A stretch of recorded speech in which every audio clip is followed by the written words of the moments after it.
kapalaran ng Capricorn ngayong araw ng April 7. Capricorn.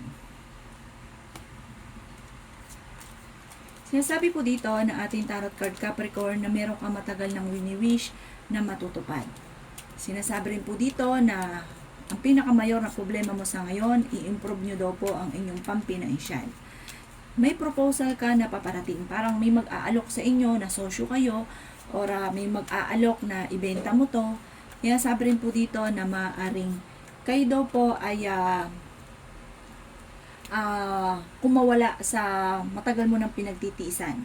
Diba, may problema ka sa pera, kung mawala ka dyan, i-improve ninyo, mag-isip kayo kung paano kayo maging matagumpay. Nasabi rin dito, i-release ko ano daw po ang nagpapabigat ng inyong kalooban. Magiging matagumpay ka sa buhay.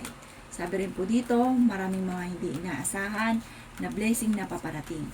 Bagamat may negatibo ka na pinagdadaanan tungkol sa usapin ng pera.